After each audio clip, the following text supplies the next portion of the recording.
Clayton Berger's fingers danced across his keyboard, the gentle tapping echoing through his corner office at Berger Architectural Designs. The clock on his desktop showed 7:45 p.m. Their anniversary dinner had started 45 minutes ago. His phone buzzed for the third time, Monica's name flashing across the screen. He grabbed the phone, his other hand still making adjustments to the community center's solar panel configuration. "Monica, I'm so sorry. Let me guess." Monica's voice carried a practiced patience. "The community center designs?" Clayton minimized the AutoCAD window, revealing his desktop wallpaper. Their family photo from Sarah's last birthday. "The sustainability calculations aren't adding up. I promised the committee a net zero building, and I'm not delivering that by cutting corners." "Of course not." Clayton Berger never cuts corners. There was something in her tone, something he missed entirely as he toggled back to his designs. "I suppose I'll see you at home? I'll make it up to you this weekend. Promise. Give Sarah a kiss for me if she's still awake. She's at her art studio, working on competition pieces." Monica paused. "Wesley's helping her with some techniques." Clayton smiled, warmth spreading through his chest. "I'm glad they bond over art. Who would have thought my contractor brother would have such a creative streak?" He saved his work, adding, "Tell him thanks for looking after her. Always looking after your family, isn't he?" Monica's voice softened. "I should go. Don't work too late." The line went dead before Clayton could respond. He turned back to his designs, missing how his wife's hand had trembled as she ended the call. Across town, in room 742 of the Westbrook Hotel, Monica's phone clattered onto the nightstand. She turned to face Wesley, who lay watching her with those striking blue eyes, the same eyes that had caught her attention at Clayton's office Christmas party 15 years ago, the same eyes their daughter had inherited. "He's not coming home yet," she said, trailing her fingers down Wesley's chest. "Still working on his precious community center." Wesley caught her hand, pressing it against his heart. "You know what he's like. The great Clayton Berger, always putting his work first." There was bitterness in his voice, old and familiar. Dad's golden boy, following in his footsteps. "Not now, Wes." Monica straddled him, her dark hair falling like a curtain around their faces. "We have other ways to spend this time." Later, as they dressed, Wesley watched Monica apply her lipstick in the hotel mirror. "Sarah's art competition is next week. She wants me there." "Of course she does." Monica met his eyes in the reflection. "Her father should be there to support her." "I'm not her father, Monica." "Not really." Wesley yanked his tie straight with more force than necessary. "Clayton is. The same way he got everything else. The company, Dad's approval, you." Monica turned, cupping his face in her hands. "You have me now. Have had me for years. And Sarah? She may have Clayton's name, but she has your talent, your eyes, your spirit. Isn't that enough?" Wesley pulled away, gathering his tools, the props for his supposed repair work at the house. "Is it enough for you?" Before Monica could answer, her phone chimed. "A text from Sarah, Mom. Mr. Chin says my piece might win first place. Dad's going to be so proud." Monica's chest tightened as she showed Wesley the message. His jaw clenched, but he forced a smile. "She's talented. Gets that from both of us, I suppose." "Wesley, I should go. Got another repair job scheduled for tomorrow. Wouldn't want to disappoint the family." He kissed her roughly, then headed for the door. "Same time next week?" Monica nodded, watching him leave. She waited 10 minutes, fixing her makeup and hair, ensuring no trace of Wesley remained. Then she too left, driving home to the life she'd crafted so carefully, where she played the role of devoted wife and mother in Clayton's perfect family. The next afternoon, Sarah sat in her school's art studio, adding final touches to her competition piece. A complex mixed-media work exploring themes of identity and belonging. She didn't look up when the door opened, recognizing Wesley's footsteps. "That's coming along beautifully," he said, setting down his toolbox. "The way you've layered the textures. Reminds me of my first major piece." Sarah beamed at him. "Mom says you're the one who got me interested in art. Always bringing over your sketchbooks when you'd come to fix things around the house." Wesley's hand trembled slightly as he reached for a brush, demonstrating a technique. "Art's in your blood, kid. Some things just pass down naturally. Like my eyes." Sarah touched her face self-consciously. Mom says they're just like yours. Genetic coincidence, right? Since Uncle Clay and Mom both have brown eyes. Wesley's brush clattered to the floor. He retrieved it quickly, forcing a laugh. Genetics are weird like that. Look at your mom's sister. Red hair in a family of brunettes. They worked in companionable silence until Sarah's phone buzzed. Dad's coming to the competition. He just confirmed. Wesley's jaw tightened, but his voice remained steady. Of course he is. Clayton wouldn't miss it. Will you be there too? Maybe you could do some touch-up work on the gallery walls that day. Sarah's eyes, his eyes, pleaded with him. Wouldn't miss it. Wesley packed up his tools, each movement deliberate and controlled. Your dad's not the only one who keeps his promises. As Wesley left the school, Mrs. Patterson from next door was collecting her granddaughter. The elderly woman's eyes narrowed as she watched him load his truck. Wesley nodded politely, but her frown deepened. She'd been watching him come and go for years, her concern growing with each visit. The day of the competition arrived with all the fanfare the local art community could muster. Clayton arrived early, camera in hand, pride radiating from every pore as Sarah's piece was unveiled. Monica stood beside him, the perfect supporting mother, while Wesley worked quietly in the background, adjusting lighting and touching up paint. Ladies and gentlemen, the gallery owner announced, first place in this year's Young Artist competition goes to Sarah Berger. Clayton wrapped Sarah in a bear hug, lifting her off her feet. That's my girl. I knew you could do it. Over Clayton's shoulder, Sarah's eyes met Wesley's. He gave her a subtle thumbs up, his true feelings hidden behind a handyman smile. Monica watched the exchange, her hand clutching her champagne glass too tightly. Later, as the crowd thinned, Clayton gathered them all for photos. Family picture time. Wesley, get in here. Your family too. Wesley moved to stand behind Sarah, his hands resting lightly on her shoulders. Monica positioned herself between them and Clayton, her smile never wavering as the camera flashed. Perfect, Clayton declared, reviewing the photo. The perfect family moment. Monica and Wesley exchanged glances, their perfect lie captured digitally forever, while Sarah leaned back slightly into her uncle's steady hands, unaware she was completing a triangle of deception that had begun long before she was born. The box of old photographs sat accusingly on Clayton's desk, disturbed from its dusty corner during office renovations. He'd meant to organize them quickly, but one image caught his eye, Sarah's first birthday. Monica held their daughter while Wesley stood nearby, his expression unreadable. Clayton frowned, flipping through more photos. Wesley appeared in an unusual number of them. Sarah's first steps, Christmas mornings, random Sunday afternoons. Strange, Clayton muttered, setting aside another photo of Wesley helping Sarah blow out candles. When did he become such a fixture in our lives? A knock interrupted his thoughts. His business partner, Michael Chun, entered with a stack of papers. Quarterly reports, he said, then noticed the photos. Trip down memory lane? Something like that. Clayton held up a picture of Sarah's 5th birthday. Did you know Wesley was at every one of Sarah's birthdays? I never realized how present he's been. Michael shifted uncomfortably. Speaking of presents, Clayton, there's something he stopped reconsidering. Never mind.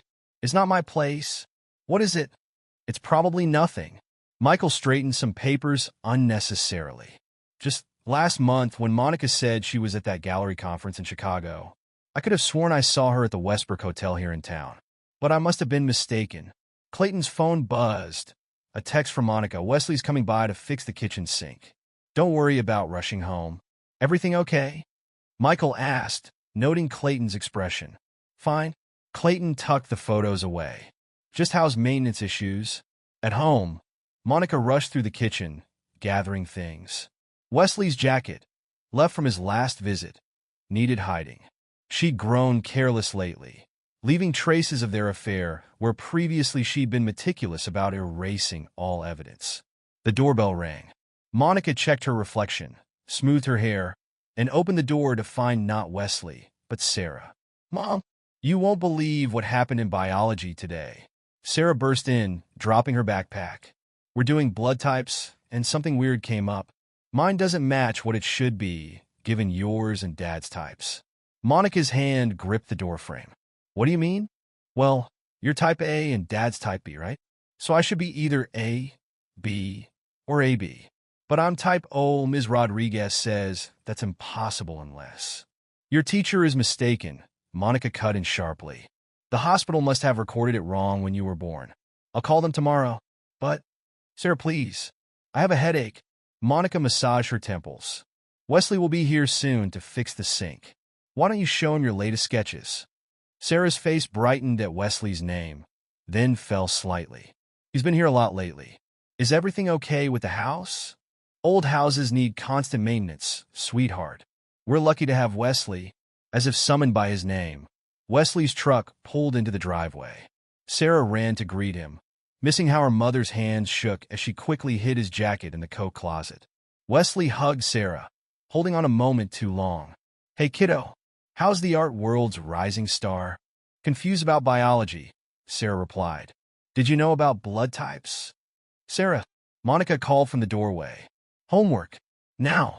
Once Sarah disappeared upstairs, Wesley approached Monica.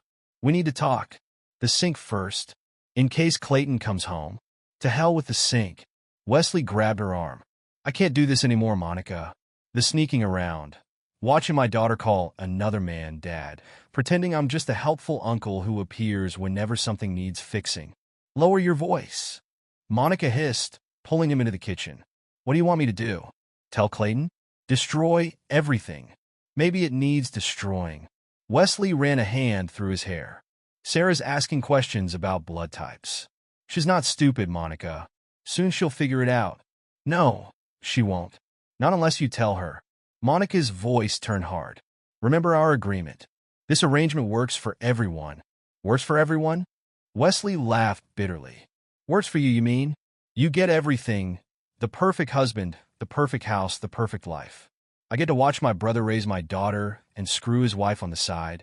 Neither of them noticed Mrs. Patterson at her kitchen window next door, watching with growing concern.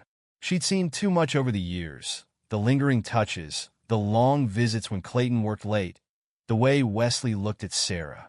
She needed to warn Clayton before. A sharp pain shot through her left side. The last thing Mrs. Patterson saw before collapsing was Wesley storming out to his truck, leaving the sink unfixed and Monica standing alone in her perfect kitchen, surrounded by hairline cracks and her perfect lie. Later that evening, Monica sat at her computer, carefully transferring small amounts from the family account to her private one. Just in case, Wesley's outburst had rattled her more than she cared to admit. Clayton's arrival interrupted her thoughts. I'm home. Sarah? Monica? Monica quickly closed the banking window. In here, darling. Clayton entered, looking tired. Wesley's truck was here earlier. The sink needed fixing. Monica kissed his cheek. He couldn't finish. Some emergency with another client. He'll come back tomorrow. He's here a lot lately. We have an old house. Clayton nodded absently, loosening his tie. I found some old photos today. Made me realize how much Wesley's been part of our lives. We're lucky to have such a devoted brother, aren't we? Monica's smile never wavered. Very lucky. Sarah adores him. Speaking of Sarah, Clayton sat heavily. I've been thinking about her eyes lately. Isn't it strange? Both of us have brown eyes, yet she has these striking blue ones. Just like Wesley's. Monica's heart stopped for a moment, but years of deception served her well. Genetics are funny that way. Remember what the doctor said about recessive genes, right? Clayton smiled, but something felt off about it. Of course. How was your gallery conference in Chicago last month? Productive. Monica turned away, organizing papers unnecessarily. Made some good contacts. Fine. Michael thought he saw you at the Westbrook Hotel that week. Monica's hands stilled. Michael was mistaken. That's what I told him. Clayton stood. I should check on Sarah. Oh, and Monica? Happy anniversary. Sorry about missing dinner last week. As Clayton climbed the stairs, Monica's composed facade cracked slightly. She pulled out her phone, typing quickly to Wesley. We need to be more careful. Clayton's asking questions. Wesley's response came immediately. Then let's give him answers. I'm tired of hiding. Monica deleted both messages, her hands trembling. Upstairs, she could hear Clayton and Sarah laughing about something. Her perfect life balanced on a knife's edge, and she couldn't tell if it was about to fall. The canceled meeting in Boston had been a blessing in disguise. Clayton's flight landed 4 hours earlier than expected, giving him time to surprise Monica with the anniversary dinner he'd promised to make up. He pulled into their driveway at dusk, noting Wesley's truck parked on the street. Another repair job, no doubt. Clayton collected his briefcase and the roses he'd bought at the airport. The house seemed quiet, no lights in the front rooms. He walked around back, heading for the garden entrance he often used when working late. Monica's voice drifted from behind the greenhouse, accompanied by a lower murmur he recognized as Wesley's. Clayton slowed his steps, not wanting to interrupt what was probably a discussion about house repairs. Then Monica's laugh cut through the evening air, a laugh he'd never heard before, rich with intimacy and mockery. "God, he's such a pathetic fool," she was saying. "Thinks you just come over to help with house repairs. If only he knew you've been keeping his bed warm for a decade." Clayton's hand tightened on the roses, thorns digging into his palm. "Even better," Monica continued, "his precious little princess. She has your DNA, not his." The roses fell silently onto the grass. Clayton stood perfectly still, years of professional discipline holding him together as his personal world imploded. "We should tell him," Wesley's voice now, urgent and low. "Sarah deserves to know her real father." "And risk losing everything?" "No. Clayton's the perfect husband, successful, trusting, completely oblivious." "Why rock the boat?" "Because I'm tired of watching my daughter call him dad." "Lower your voice." Mrs. Patterson's already suspicious enough. Clayton backed away silently, his movements measured and controlled. Inside his home office, he sat at his desk, opened his laptop, and began to type. His hands didn't shake. His breathing remained steady. Years of managing high-stress projects had taught him how to function through crisis. First, he accessed their financial accounts. Joint checking, savings, investment portfolios. Everything they built together over 16 years of marriage. Next, he pulled up his international contacts list. A decade of designing buildings across Asia had left him with a network of trusted allies. He began composing emails, his architect's mind already drafting blueprints for a different kind of construction, the systematic deconstruction of his life. Behind him, through the office window, he could still hear them in the garden. Their voices had dropped to murmurs again, punctuated by occasional laughter. Each sound drove Clayton's fingers faster across the keyboard as he methodically executed the first phase of his plan. He accessed the firm's financial systems next. As majority shareholder, he had complete control. Every project, every contract, every asset would need to be accounted for. He created a detailed spreadsheet, his trained eye for detail catching every nuance, every possibility. His phone buzzed, a text from an international number he recognized. Good. Things were already in motion. He replied with a series of coded instructions, then turned to his personal documents. Passport, birth certificate, property deeds. Everything he'd need. The garden door slammed. Clayton heard Monica's heels on the kitchen tile, then Wesley's heavier footsteps. Their voices carried through the house. "Same time next week?" Wesley asked. "Clayton has that charity dinner. I'll text you. You should come by the hotel earlier. I have something special planned." Their voices faded as they moved toward the front door. Clayton continued typing, each keystroke another brick in the foundation of his response to their betrayal. He heard the front door open and close, then Wesley's truck starting up. Monica's footsteps approached his office. Clayton minimized his windows, pulling up a community center design instead. "Clayton?" Monica's surprise seemed genuine. "You're home early. What happened to your meeting?" He turned, meeting her eyes, the eyes that had lied to him for a decade. "Canceled.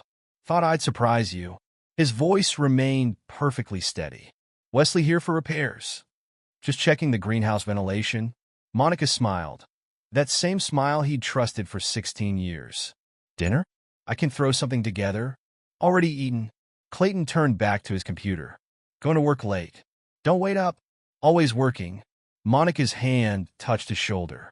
He forced himself not to flinch. "Don't stay up too late." After she left, Clayton reopened his other windows. His phone buzzed again. Sarah this time. "Night, Dad. Love you. Red heart." Clayton stared at the message, his composure cracking for the first time. His daughter. Not his daughter. His princess. Their lie. He took a deep breath, steadying himself. Then he began typing again, faster now. The plan was taking shape. Every detail would need to be perfect. One mistake, and they'd see him coming. He wouldn't give them that chance. Hours passed. Clayton heard Monica go to bed. Around midnight, his phone buzzed one final time. Confirmation from his contact in Singapore. Everything was ready. He leaned back in his chair, looking at the family photo on his desk. Monica, Sarah, himself, all smiling, all perfect, all lies. He placed the photo face down, then returned to his work. By dawn, Clayton Berger's escape plan was complete. In the garden, the roses he'd dropped lay forgotten, their petals scattered by the night breeze, much like the pieces of his shattered life. But unlike those fallen petals, Clayton had no intention of letting his future scatter to the wind. They had built their perfect lie at his expense. Now he would build something else, the perfect revenge. He saved his files, encrypted his plans, and cleared his browser history. In a few hours, Monica would wake up to what she thought would be another normal day in her perfect life. She had no idea that her decade of deception had just met its match in the methodical mind of the man she'd so gravely underestimated. Clayton stood straightening his tie. Time to set things in motion. They played their game for 10 years. Now it was his turn.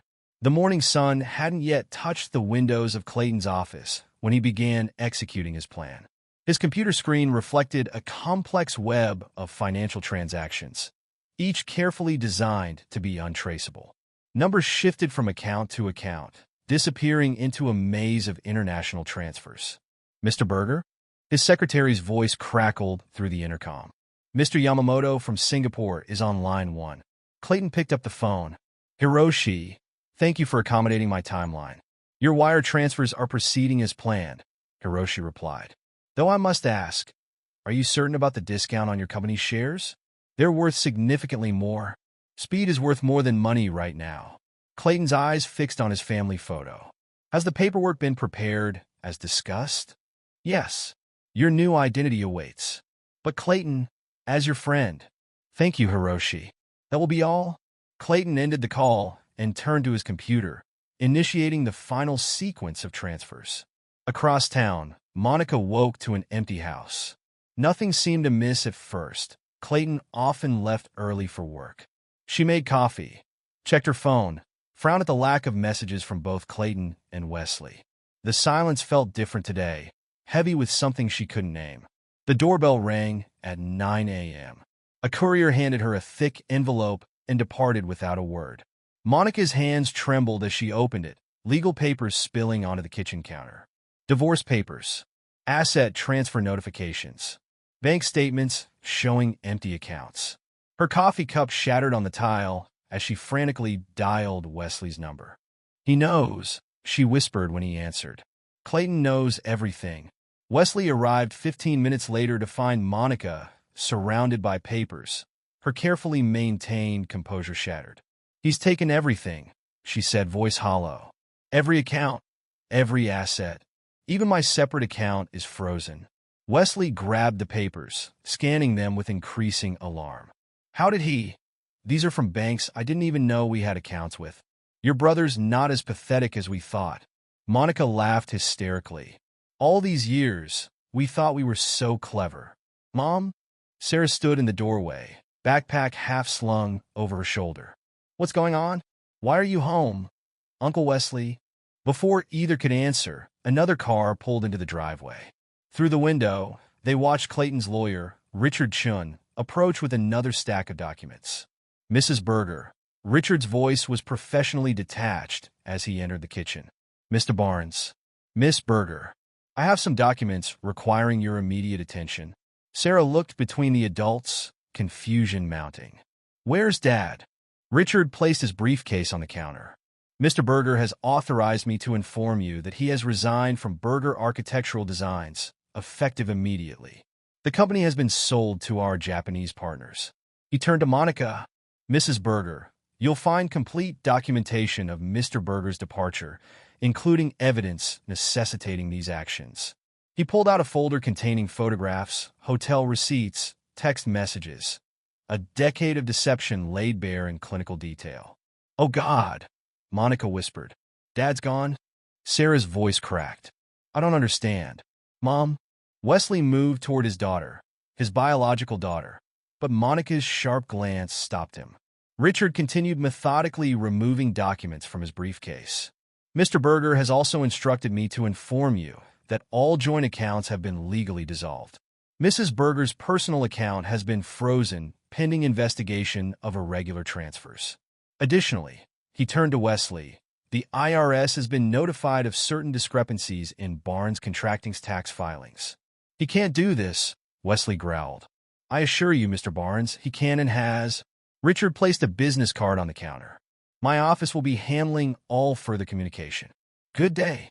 He left them standing in the kitchen, Sarah's bewildered questions filling the space between Monica's shocked silence and Wesley's growing rage. Outside, neighbors peered through windows, phones already buzzing with the first ripples of scandal. "Mom, please," Sarah begged. "What's happening?" Monica stared at the documents, years of carefully constructed lies crumbling around her. "Your father, he's gone," Wesley finished. "Clayton's gone?" The word echoed through the house, through their lives, through the community as news spread. Clayton Berger, respected architect and pillar of society, had vanished. In his wake, he left a devastated family, frozen accounts, and a trail of questions no one seemed able to answer. By evening, reporters gathered outside the house. Monica's phone buzzed constantly, friends, gallery clients, bank officials, all demanding explanations she couldn't give. Wesley paced the kitchen, making frantic calls to his accountant about the impending tax audit. Sarah sat in her room, staring at her phone. Her last text to Clayton, "Night, Dad. Love you." Red heart remained unanswered. Below it, a new message appeared. "All accounts associated with Clayton Berger have been deactivated." In his now empty office downtown, Clayton's name was already being removed from the door. His computer had been wiped clean, his personal items shipped to addresses that didn't exist. The community center designs, his masterpiece project, sat abandoned on his former desk. Somewhere over the Pacific Ocean, a man with Clayton's face, but a different name on his passport, smiled politely at a flight attendant. Below him, the lights of his old life receded into darkness. In his briefcase, perfectly organized files documented every step of his disappearance. The first phase was complete. Back in the kitchen, Monica stared at her reflection in the window, watching reporters multiply on her lawn like vultures. Wesley's words from years ago echoed in her mind. This arrangement works for everyone. Now, as her perfect world collapsed around her, she realized Clayton had been working too. Not on his community center, but on ensuring their arrangement would work for no one but him. The gallery's lights seemed harsh, highlighting every crack in Monica's carefully maintained facade. 2 weeks had passed since Clayton's disappearance, and her world had shrunk to whispers and averted gazes. She stood before her latest exhibition, watching potential buyers drift away upon recognizing her. "Mrs. Berger," her assistant approached cautiously. "Mr. Rothschild called. He's withdrawing his collection from next month's showing." Monica nodded, numb to yet another defection. Her phone buzzed. Another message from her lawyer about Clayton's ironclad financial maneuvers. She discovered just how thoroughly he'd documented their deception, how methodically he'd prepared his escape. "Mom?" Sarah's voice drew her attention. Her daughter, their daughter, stood in the gallery entrance, looking lost in her own skin. "Can we talk?" They settled in Monica's office, the space between them heavy with unspoken truths. Sarah's sketchbook lay unopened in her lap, pages filled with darker themes than ever before. "Everyone at school is talking," Sarah said quietly. "They say Dad left because," she stopped, swallowing hard. "They say Uncle Wesley, that he and you—" Monica reached for her daughter's hand, but Sarah pulled away. "It's complicated, sweetheart. Stop lying to me." Sarah's voice cracked. Every time I look in the mirror now, I see Uncle Wesley's eyes staring back. How long have you been lying? Am I even? She couldn't finish the question. Before Monica could respond, her office door burst open. Wesley stumbled in, tie askew, eyes wild. They're auditing everything. Every contract, every invoice. Clayton didn't just alert them to recent files. He gave them records going back years. Lower your voice, Monica hissed, glancing toward the gallery. Lower my voice? My business is being torn apart. Karen's left me, took the kids to her mother's. Says she can't handle the scandal. Wesley raked his hands through his hair. Meanwhile, you're still playing gallery director like nothing's changed. Everything's changed. Monica stood, her own composure finally cracking. My clients are leaving, my reputation is ruined, and my daughter. Our daughter, Wesley shouted. Sarah's sketchbook clattered to the floor.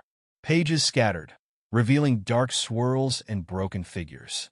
She fled the office, ignoring their calls. In the following days, Monica's carefully constructed life continued to unravel. The gallery's foot traffic dwindled to nothing. Her social circle evaporated. Even her yoga instructor declined to renew her sessions. Wesley moved in out of necessity. His wife had frozen their accounts, and the tax audit had paralyzed his business. They rattled around the big house like ghosts, their affair stripped of its excitement, laid bare in the harsh light of consequences. Sarah started therapy, recommended by her school counselor. She sat in Dr. Martinez's office, surrounded by soothing colors that did nothing to calm her inner turmoil. Tell me about your art, Dr. Martinez suggested during their first session. Sarah stared at her latest sketch, a butterfly trapped in a web of lies. I used to draw what I saw. Now I draw what I feel, and everything feels wrong. Wrong how? Like my whole life has been a lie. Like I'm not who I thought I was. Sarah touched her face, tracing features she now recognized as Wesley's. Mom and Wesley, they're trying to act like we're suddenly this new family. Like Dad never existed. And how do you feel about Clayton? Sarah's hands trembled. He left without saying goodbye, without telling me why. But then I think about all the lies, and maybe he wasn't really my dad anyway. Biology doesn't define family, Dr. Martinez said gently. Then what does? Lies? Secrets? Everyone telling me everything's fine when it's not. Sarah's voice rose. My mom's gallery is empty. Wesley drinks and yells about Dad ruining his life. And I'm supposed to just adjust? At home, Monica and Wesley's relationship deteriorated under the weight of consequences. Their passionate affair had become a grim coexistence. We could start over, Wesley suggested one night, drunk again. Move somewhere new. Be a real family. Monica laughed bitterly. A real family? We destroyed a real family, Wesley. We're just wreckage. At least I'm honest about who I am now, he slurred. No more pretending to be the helpful brother-in-law. No more watching another man raise my daughter. No, now you're the drunk who ruined his brother's life. Much better. Their arguments echoed through the house, each word another crack in Sarah's foundation. She spent more time at her art studio, pouring her pain onto canvas. Her work grew darker, more complex, drawing attention from galleries that quickly withdrew interest upon learning her name. One evening, Monica found Sarah in Clayton's old office, sitting at his empty desk. I got an A in biology, Sarah said without looking up. We learn about genetic traits. Blue eyes are recessive. 2 brown-eyed parents can't have a blue-eyed child. I think I always knew something wasn't right. I just didn't want to see it. Monica touched her daughter's shoulder. Sarah, don't. Sarah stood, shrugging off her mother's hand. I have homework. Later that night, Monica sat alone in her kitchen, scrolling through real estate listings. They couldn't afford the house much longer. Clayton had seen to that. Wesley's contracting business was effectively dead. Her gallery was failing, and their mutual funds had evaporated. She opened her laptop, thinking to check her email, and found herself staring at an old photo instead. Clayton, Sarah, and herself at a charity gala 2 years ago. They looked perfect, happy, complete. She clicked through more photos, seeing now what she'd missed before, the trust in Clayton's eyes, the loyalty she'd betrayed, the family she'd destroyed. In his temporary apartment across town, Wesley sat surrounded by audit papers, a half-empty bottle, his only companion. His phone showed missed calls from his wife's lawyer, his accountant, his remaining employees. Clayton's revenge was thorough, precise, and perfectly calculated to dismantle every aspect of their lives. Sarah's art therapy session that week produced a triptych. 3 panels showing a family fracturing, secrets spilling like dark water, truth cutting like broken glass. Dr. Martinez studied the pieces carefully. "You're processing your pain through your art," she observed. "That's healthy." Sarah added another shadow to the central panel. "I'm not processing anything. I'm just surviving." 3 months after Clayton's disappearance, Sarah found herself studying her reflection in her bedroom mirror. She touched her face, tracing features she now recognized as Wesley's: the blue eyes, the set of her jaw. Other features came from Monica: the arch of her eyebrows, the shape of her mouth. She found herself searching for traces of Clayton, though she knew she'd find none. Her latest art piece sat unfinished on her easel, a complex exploration of identity and betrayal. Her teachers praised its maturity, not knowing it was born from her splintering reality. She'd thrown herself into her art with new intensity, finding solace in creation while her world crumbled. Downstairs, she could hear Monica and Wesley arguing again. Their voices carried through the house, bitter and sharp. "Can't keep living like this," Wesley was saying. "The audit's destroying everything." Clayton knew exactly what he was doing. "You think I don't know that?" Monica's voice cracked. "My gallery's failing. No one will work with me. Sarah barely speaks to me. Our daughter. She's our daughter, Monica. When are you going to stop acting like..." "Like what?" "Like my husband didn't disappear and leave us with nothing? Like you're not drinking away what little money we have left? Like our lives haven't completely fallen apart?" Sarah turned up her music, drowning out their voices. She focused on her painting, adding layers of complexity to the tangled relationships depicted on canvas. Her art teacher had mentioned a prestigious early admission program, a chance to graduate early, escape to art school, build a new life away from the wreckage of her family. Her phone buzzed, a text from her friend Emma. "News about your dad. Call me?" Sarah's heart raced as she dialed. "What news?" "My mom's friend works in real estate. She says someone matching your dad's description was seen in Singapore. Something about property investments." Sarah's hand trembled. "Are they sure?" "The description matched, but when people went to check, he was gone." "Sarah, are you okay?" The question hung in the air, unanswerable. Was she okay? Would she ever be okay again? Later that evening, Monica knocked on her door. "Sarah, can we talk?" Sarah continued painting, not turning around. "About what?" "I got a call from your art teacher. She mentioned an early graduation program. I'm applying." Sarah added another stroke to her canvas. "I need to get out of here." Monica stepped closer, studying the painting, a maze of broken mirrors and twisted reflections. "Your work, it's changed, grown deeper. Pain does that." Sarah finally turned. "Did you ever love him?" "Dad. Clayton, I mean." Monica sank onto Sarah's bed. "Yes, I did. I do. It's complicated." "Stop saying that." Sarah's brush clattered to the floor. "Everything's complicated with you. The affair was complicated. The lies were complicated.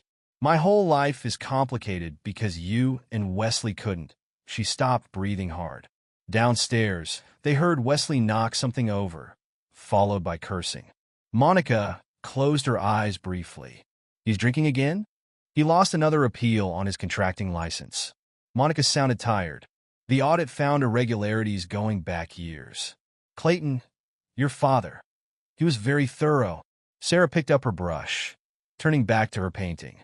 "He always was. Methodical. Precise. Perfect." She added a dark slash across the canvas. "Unlike his perfect wife and perfect brother." "Sarah, I have homework." The dismissal was clear. That night, Sarah lay awake, scrolling through old family photos on her phone. She paused on one from her 13th birthday, Clayton teaching her to use his expensive camera, both of them laughing. The memory felt sharp enough to cut. Her mom's voice drifted up from downstairs. "Private investigator found nothing. It's like he's disappeared completely." Wesley's response was slurred. Clayton always was the smart one. Dad's favorite. Perfect Clayton, with his perfect life. Until we... Stop. Just stop. Sarah closed her eyes, willing sleep to come. Her phone buzzed one last time. An email notification from an anonymous account. Her heart stopped when she opened it. An application fee payment confirmation for the early graduation program. The sender's name was masked, but she knew. Somehow she knew. The next morning, Monica found another envelope in their mailbox. No return address, no markings, just her name in typed letters. Inside was a single photograph. Clayton at what appeared to be an Asian airport, dated 2 days ago. She studied his face, thinner, tanned, but unmistakably him. On the back, typed numbers matched dates and amounts from her secret account transfers over the years. "He's taunting us," Wesley said when she showed him the photo. He was nursing another hangover, his hands shaking as he held the image. "Showing us he can see us, but we can't find him." Monica placed the photo in her desk drawer, alongside the growing collection of similar messages, each one a reminder of Clayton's invisible presence in their lives. He's not taunting Wesley. He's hunting, methodically, patiently, exactly like he always did everything else. Upstairs, Sarah worked on her application essays, pouring her pain into carefully crafted words. Her art portfolio grew darker, richer, more complex. Teachers whispered about her talent, born from tragedy. Fellow students kept their distance, the scandal still too fresh, too fascinating. Wesley's phone rang, his lawyer again. The appeal on his contracting license had been denied permanently. As he listened to the legal explanations, his eyes fixed on the bottle on Monica's kitchen counter. 10 years of secret meetings in hotel rooms had devolved into this. Living in his brother's house, drinking away his days, watching his daughter avoid his gaze. "We could try another appeal," his lawyer was saying. "With what money?" Wesley laughed bitterly. "Clayton made sure we won't have that kind of resources again." Later that week, Sarah sat in Dr. Martinez's office, describing her latest artwork. "It's about perception," she explained. "How we see ourselves versus how others see us versus what's actually true.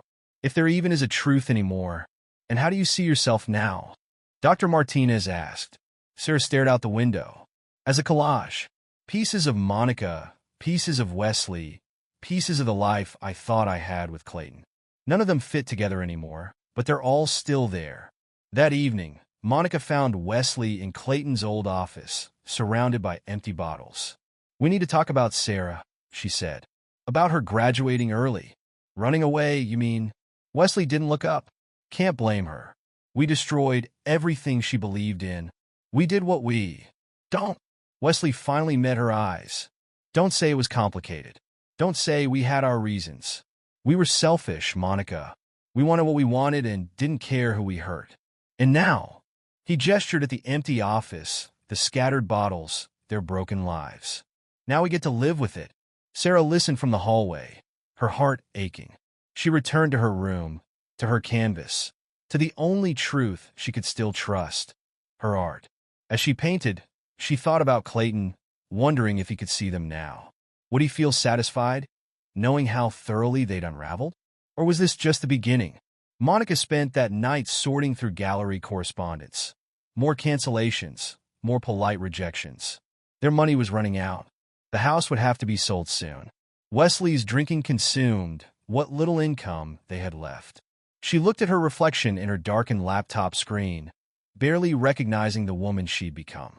In the garden, the greenhouse where Clayton had overheard their betrayal stood empty, its glass panels reflecting the moonlight. Sarah sometimes sat there, sketching, trying to capture the moment when their perfect lie had finally shattered. Her latest piece hung in her room, a triptych showing the greenhouse from 3 perspectives, before the revelation, during the fatal conversation, and after Clayton's disappearance. Each panel darker than the last. Each truth more painful than the one before. Wesley stared at the painting when he passed her room. "You've captured it perfectly," he said, his voice rough. The moment everything fell apart, Sarah didn't respond, just added another layer of shadow to her canvas. In the growing darkness of her art, she found a strange kind of light, the truth finally unveiled in all its painful clarity. The month ended with another anonymous envelope. This time, a simple bank statement showing a scholarship fund established in Sarah's name. No trace of the donor, no way to track the source. Just another reminder that Clayton was out there, watching, waiting, his revenge unfolding with the same precision he'd once applied to his architectural designs. Sarah pinned the statement to her wall, next to her early graduation application. In her latest painting, a figure faced away from the viewer, standing in an airport, his shadow stretching backward toward a shattered home. She titled it Evolution, the moment when everything they'd been evolved into everything they'd become. Monica and Wesley's relationship, once passionate enough to risk everything for, had devolved into bitter coexistence. They stayed together because they had nowhere else to go, their shared guilt the only thing they still had in common. Clayton had ensured their affair would become their prison, their deception its own punishment. As autumn approached, Sarah worked late into the night on her portfolio. Her art teacher had called it transformative, praising the depth of emotion in every piece. Only Sarah knew the true source of that emotion, the pain of betrayal, the weight of lies, the strange gratitude toward the man who had exposed it all. The perfect lie had evolved into the perfect punishment. Each day brought new consequences, new revelations, new reminders of what they'd lost. Clayton's revenge wasn't just in the taking of their money or the destruction of their reputations. It was in forcing them to live with the truth they'd so carefully hidden, to see themselves as clearly as he had seen them that evening in the garden. Sarah's final painting of the season showed a butterfly emerging from a chrysalis made of broken mirrors. She titled it Metamorphosis, a testament to their evolution from the people they'd pretended to be to the people they'd become. The perfect lie had transformed them all, and Clayton, even in his absence, conducted their evolution like a master architect, designing their destruction with the same precision he'd once used to build their life. The man who had once been Clayton Berger studied his reflection in his hotel mirror, adjusting his tie with the same precision he'd once applied to architectural drawings. 2 years had transformed him. His hair styled differently, his frame leaner, his eyes holding new depths.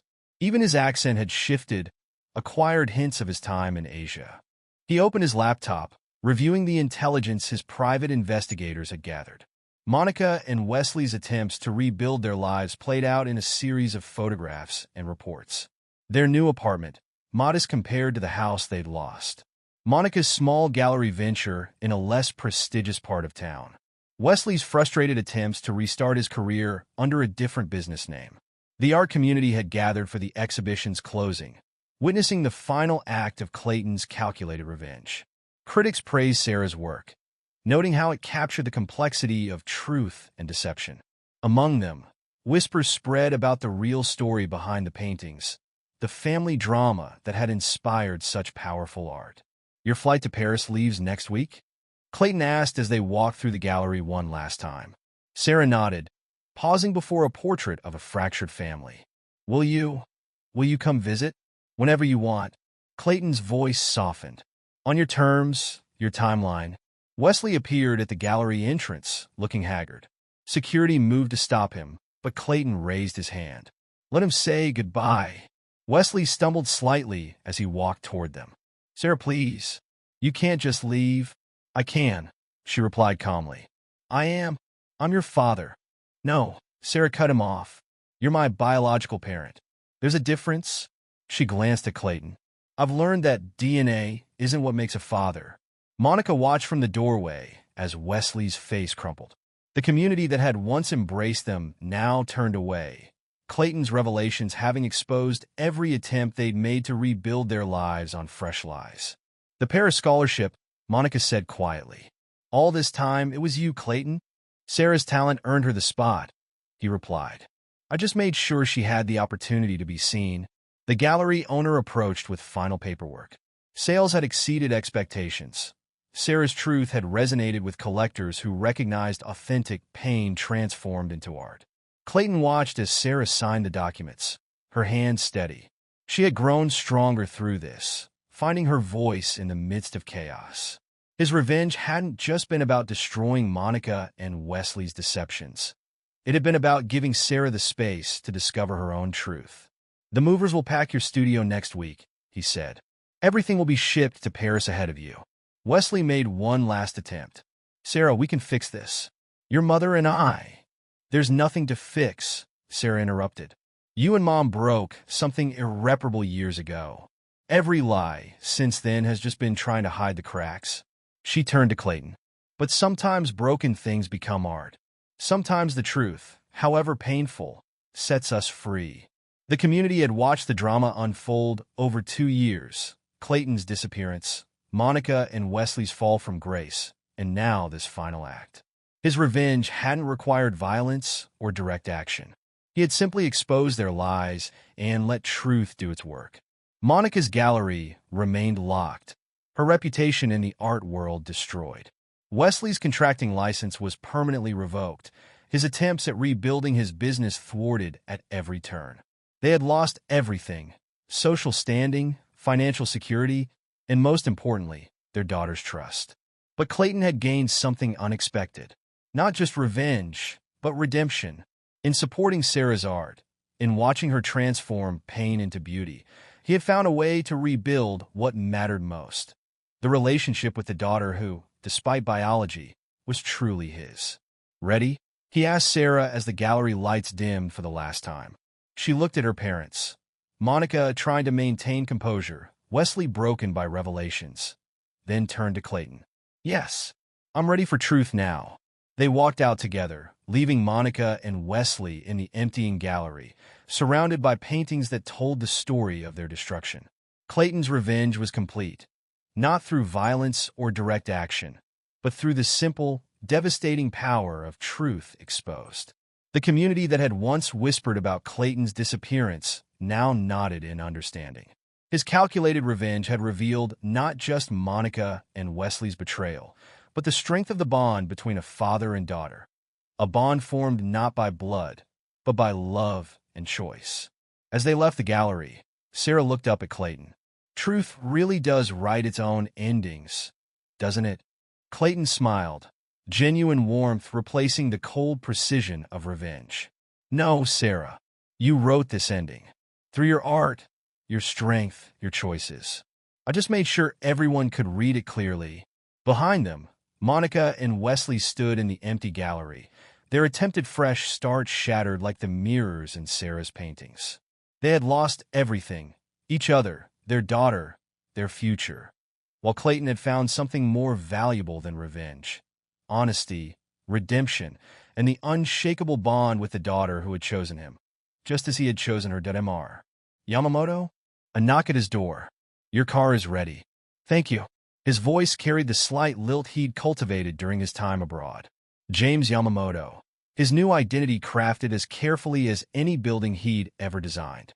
The car wound through familiar streets that felt strange now. He'd chosen his timing carefully. Sarah's first major exhibition opened in 3 days at the Hamilton Gallery, the same gallery that had rejected Monica's application 6 times in the past year. His phone buzzed with an update from his team. Monica and Wesley had just signed a lease on a small event space, planning their modest wedding. The irony almost made him smile. They destroyed his marriage to be together, and now they were trying to build something legitimate from the ashes of their affair. At the Hamilton Gallery, preparations for Sarah's exhibition were underway. Through the windows, he watched his daughter. No, not his daughter, but the child he'd raised and loved, directing the placement of her pieces. Her work had evolved, grown deeper, more complex. Pain, it seemed, had been an excellent teacher. "The prodigy returns," a voice beside him said. Clayton turned to find Michael Chun, his former business partner, studying him with careful eyes. "Hello, Michael. I almost didn't recognize you." Michael glanced at the gallery. "She's talented. Gets better every year. You've kept in touch?" "Someone had to." Michael's voice held an edge. "After you disappeared, after I discovered my wife and brother's decade-long betrayal," Clayton corrected quietly. Michael nodded slowly. "Your revenge was thorough. It's not finished." Inside the gallery, Sarah stepped back from a large canvas. a complex piece showing fractured reflections of family photographs. Clayton had followed her progress through art school, anonymously funding her education while watching her turn their family's destruction into haunting beauty. His phone buzzed again. Monica's latest gallery venture had just lost its primary investor. Right on schedule. Wesley's attempt to register a new contracting business under his cousin's name had been flagged for investigation. The pieces were falling into place. "Will you tell her?" Michael asked, nodding towards Sarah. "About the funding? The anonymous support?" Clayton straightened his tie. "She'll know soon enough." He'd timed everything precisely. The exhibition would open on the anniversary of his discovery in the garden. Monica and Wesley would attend, playing the supportive parents, never suspecting that their careful attempts at rebuilding were about to crumble again. Later that evening, Clayton sat in his hotel room, reviewing his final preparations.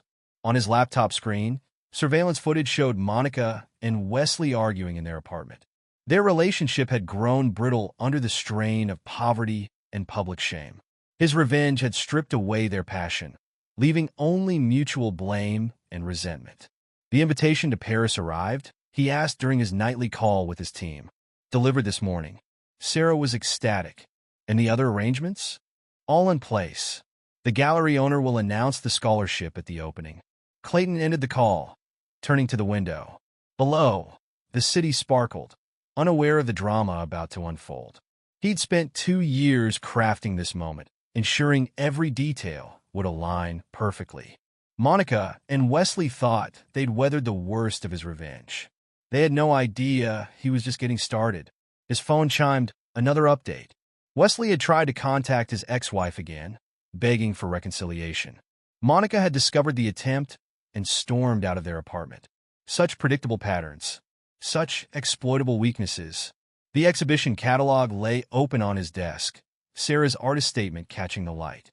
In exploring themes of identity and betrayal, I seek to understand how truth shapes us, even when that truth shatters everything we thought we knew. Clayton traced the words with his finger. She'd grown so much, transformed her pain into art that spoke to universal truths.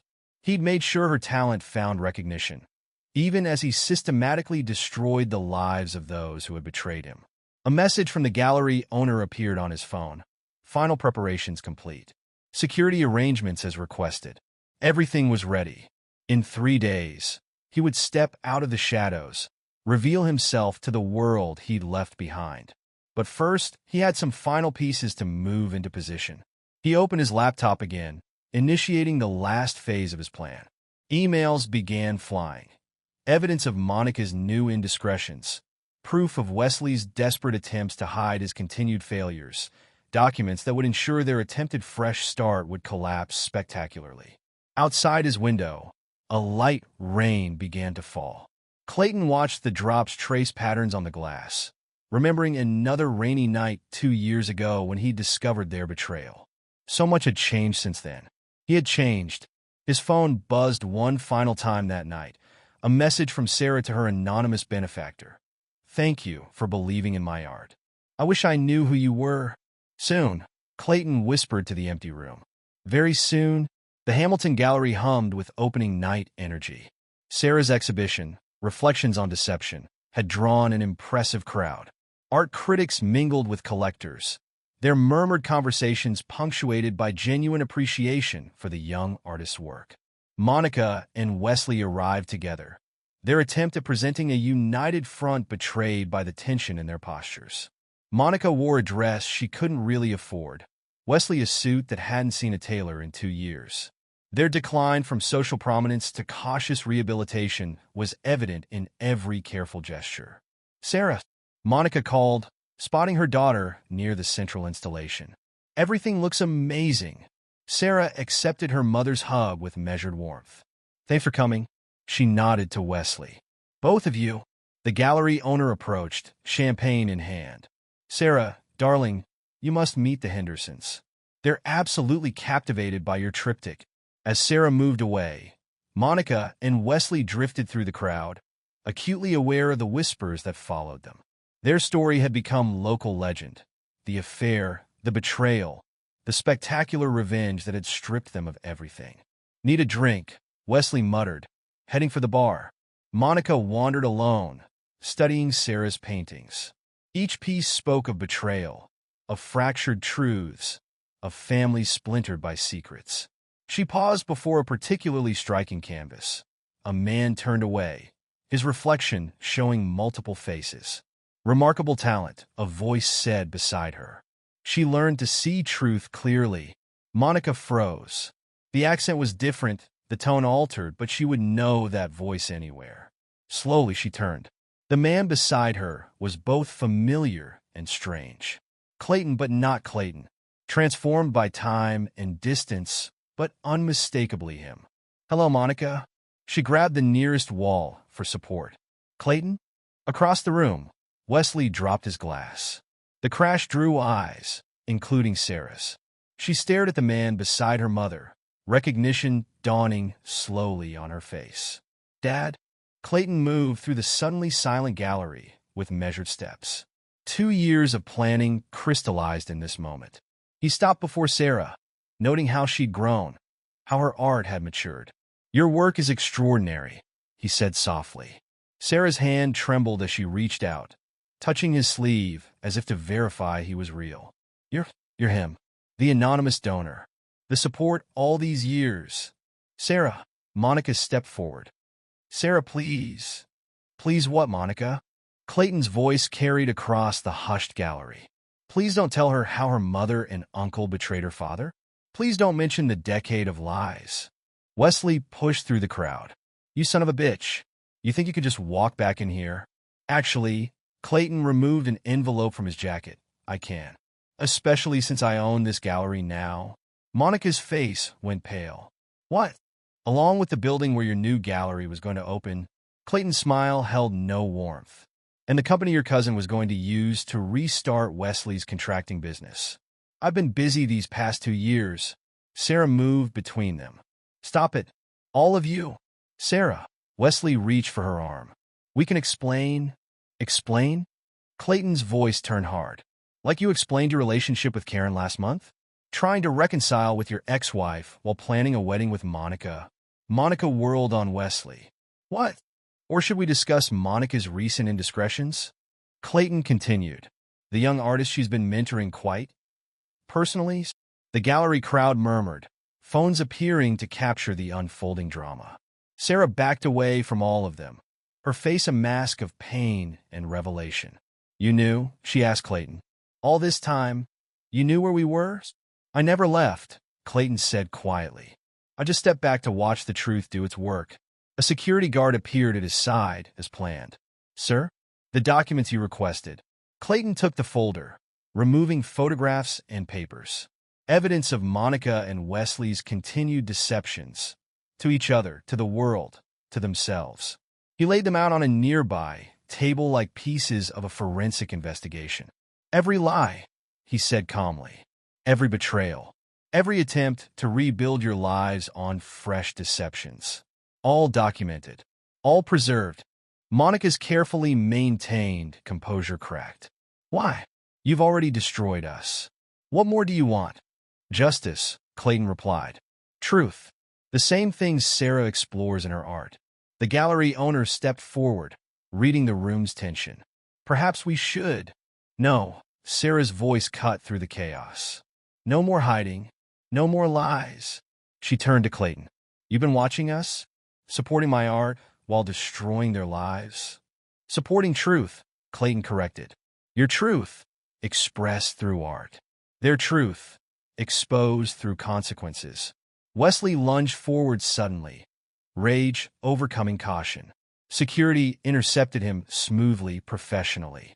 Everything proceeding according to Clayton's careful choreography. "Sarah," Monica pleaded, "you have to understand. I understand everything now." Sarah's voice shook. The anonymous support, the Paris scholarship, the gallery connection. "It was all you, wasn't it?" Clayton nodded. "You deserve the chance to develop your talent, to tell your story through your art." "While you wrote the ending," Sarah whispered. The gallery had become a theater, the audience silent as the family drama reached its climax.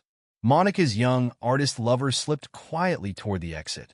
Wesley's ex-wife Karen, invited anonymously by Clayton, watched from the corner with undisguised satisfaction. "The truth writes its own endings," Clayton said, gathering the damning documents. "I just made sure everyone could read them clearly." Security began quietly escorting the stunned guests toward the exits. This part of the evening was for family only, the final act of a play 2 years in the making.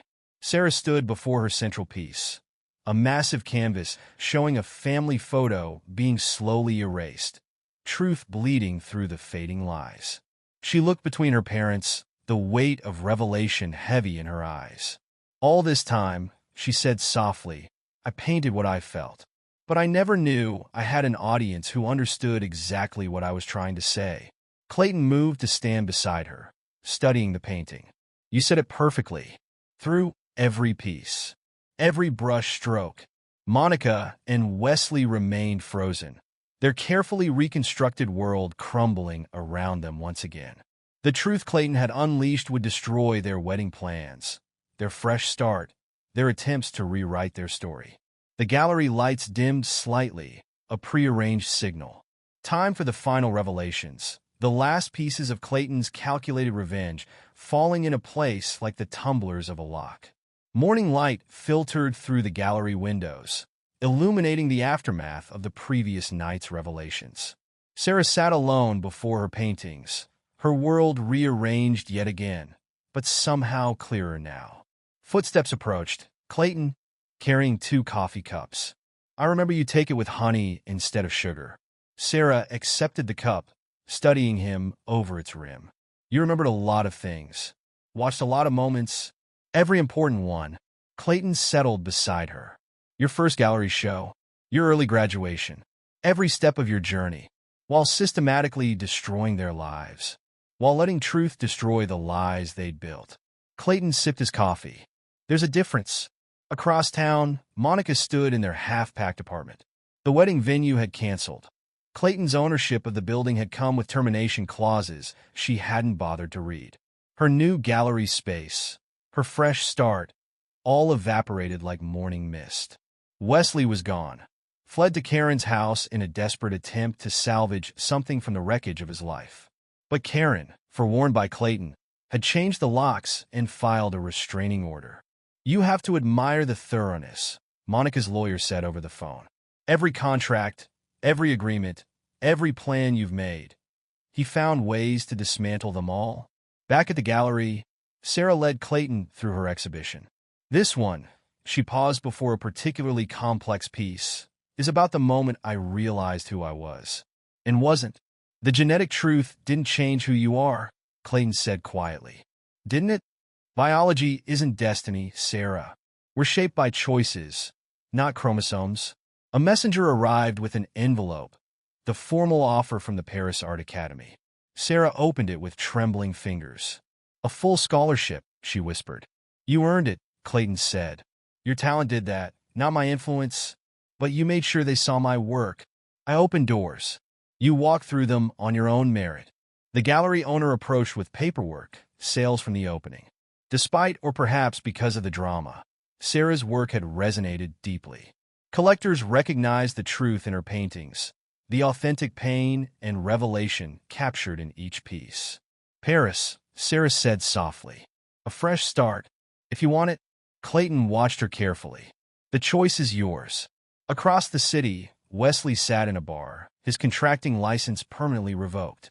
Clayton's evidence of tax fraud and business irregularities had been too thorough, too detailed to fight.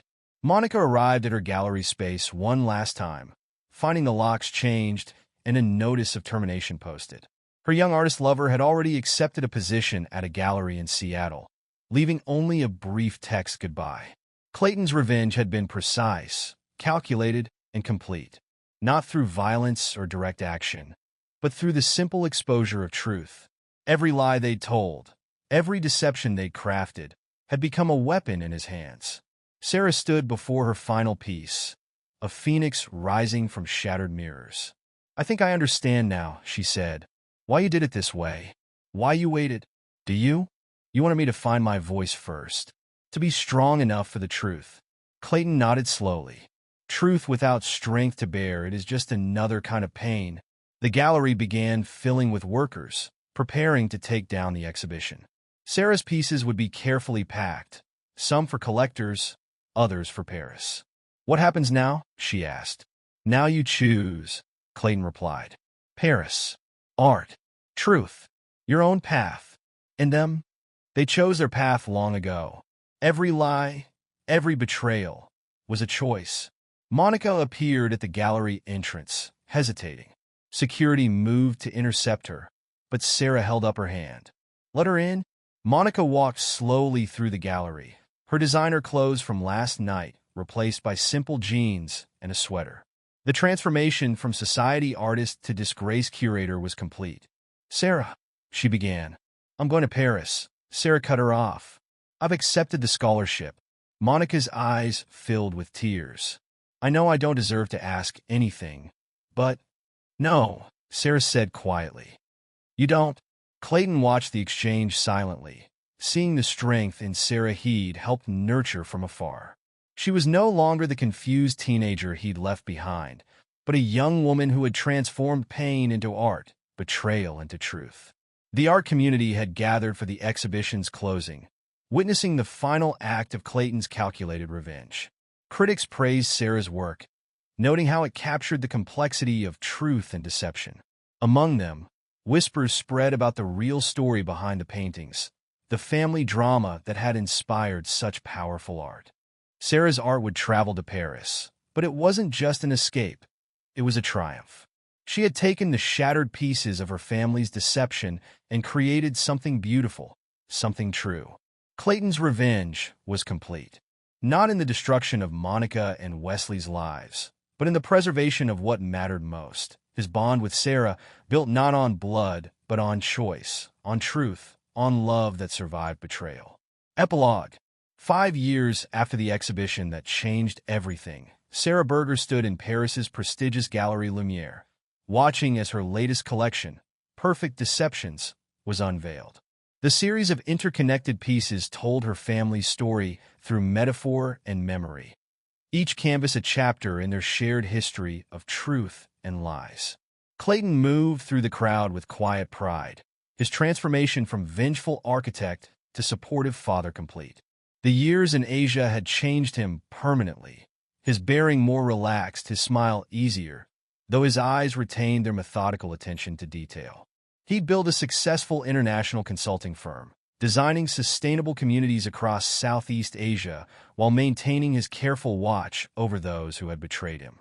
"The composition is extraordinary," a French critic remarked, studying a triptych that dominated the gallery's central wall.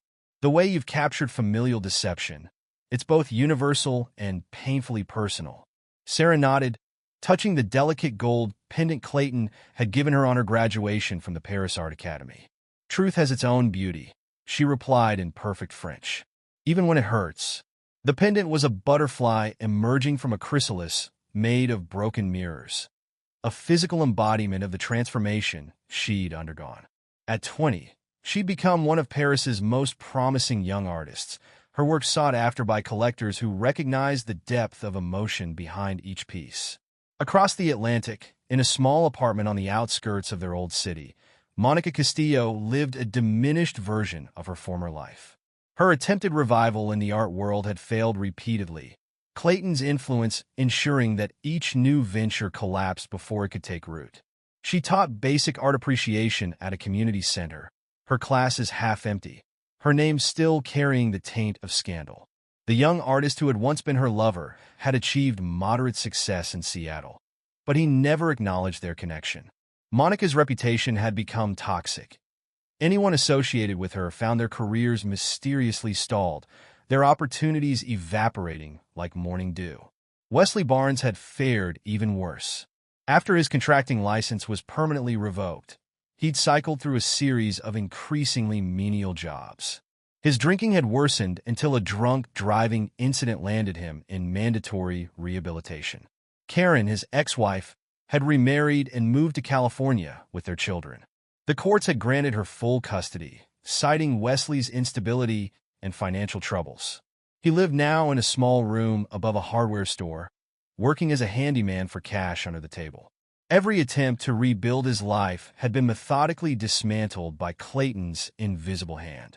Bank loans were denied. Business partnerships dissolved before they could begin.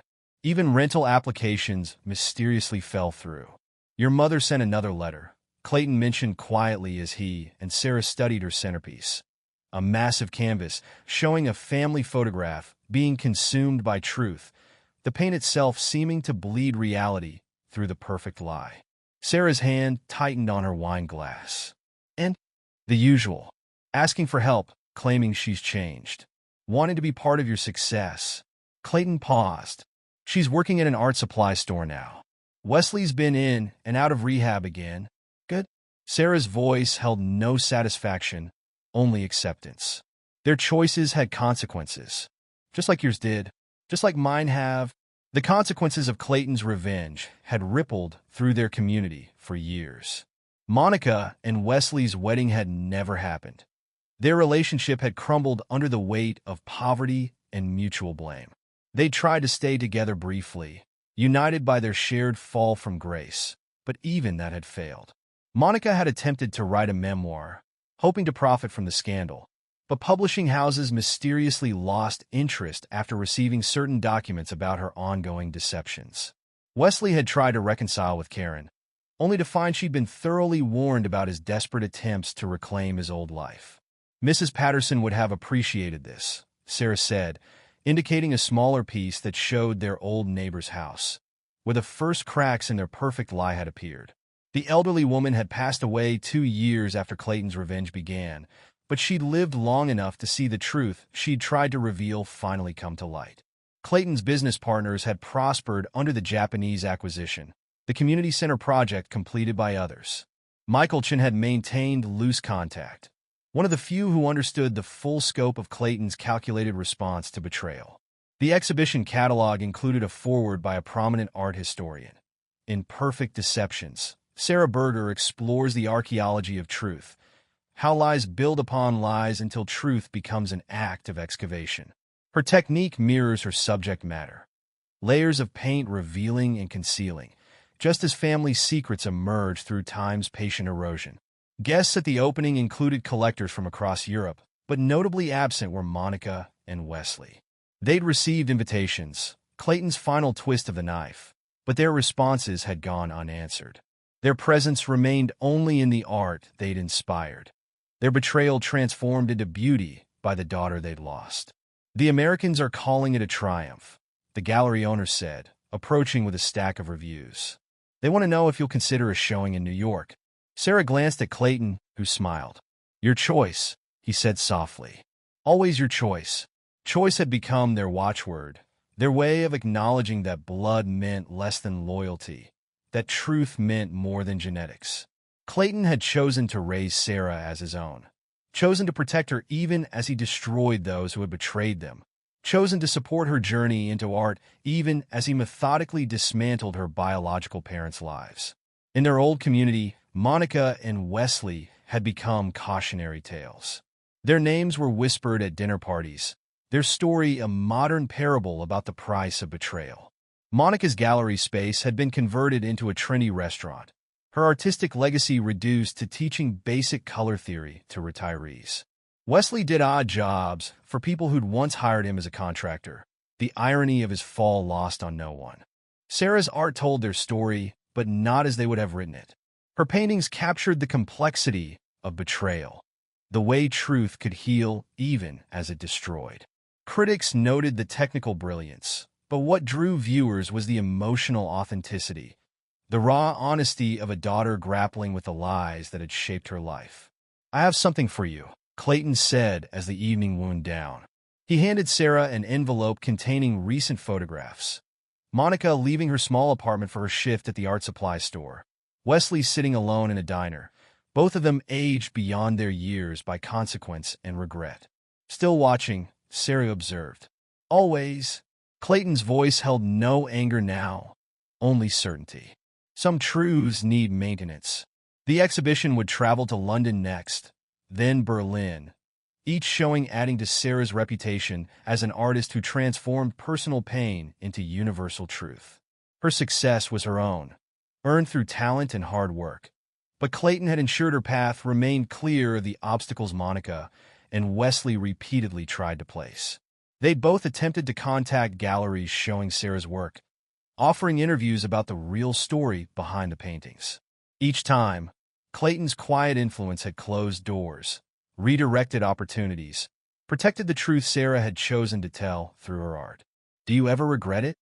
Sarah asked as they left the gallery, Paris glittering around them. "Not the revenge, but letting me know the truth? Letting me choose." Clayton considered this as they walked along the Seine. Truth without choice isn't truth. It's just another kind of lie. You needed both to become who you are. Who she was had become increasingly clear. An artist of international reputation.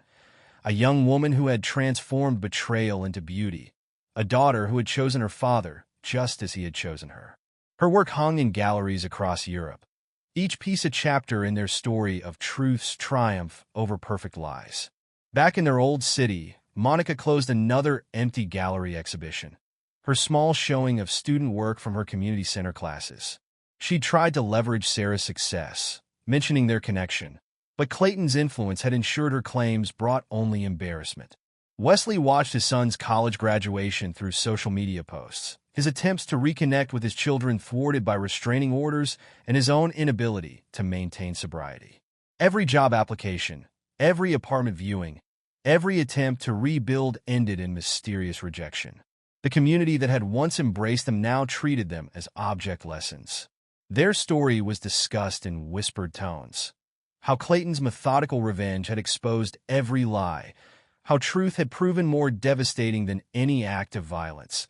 How karma had worn a patient smile and executed its justice with architectural precision.